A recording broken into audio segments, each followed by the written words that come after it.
இன்றே டவுன்லோட் செய்து உங்கள் ஃபேவரட் ஷோக்களை என்ஜாய் பண்ணுங்க. ஐயா கேட்டுக்கோங்க ஐயா, என் மருமகன் கூட தான் எதிர்பாராம எஸ்கி கழுத்துல தாலியை கட்டினான். அதுக்காக 2 பேரும் வாழாம போயிட்டாங்களா? என்ன பேசிட்டு இருக்கீங்க பேசுறீங்க?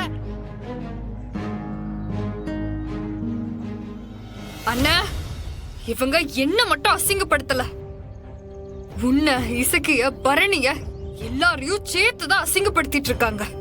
அதுக்கு பதில் சொல்லாம இருக்க முடியுமா? ஏங்க, நாங்க நடந்ததை சொல்றோம், நீங்க உங்க தரப்பு நியாயத்தை சொல்றீங்க. இப்ப நடக்கிற பஞ்சாயத்துக்கு முதல்ல பதில சொல்லுங்க. உங்க மக சிவபாலன் கூட வாழவும் மாட்டேங்கிறா, கட்டினத்தாலேயே கழட்டையும் கொடுக்க மாட்டேங்கிறா. அதுக்கு ஒரு முடிவு தெரியணும்ல, அது என்னன்னு சொல்லுங்க. இந்த பாருங்கயா, எனக்கு 2ல ஒரு முடிவு தெரிஞ்ச ஆகணும். சரி, இந்த போல்ஸ் கடையை விடுங்க.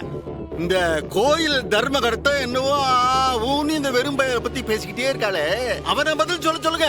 அவன் தங்கச்சி அவன் அனுப்புதானா, இல்ல அவ கழுத்துல கிடக்க அந்த தாலிய கலட்டி அனுப்புதானான்னு கேட்டு சொல்லுங்க. ஏப்பா சண்முகம், இத பத்தி பேசிக்கிட்டே இருந்தா பேச்சு முடியவே முடியாதுப்பா. இப்ப முடிவா என்ன சொல்ற? உன் தங்கச்சி அனுப்ப முடியுமா முடியாதா? ஊர் பெரியவங்களுக்கு எல்லாம் வணக்கம். வணக்கம். என் குடும்பத்தை பத்தி ஆறாரோ என்னென்னமோலாம் சொல்லுதாவ. நான் அதெல்லாம் பொறுமையா தான் கேட்டுட்டு இருக்கேன்.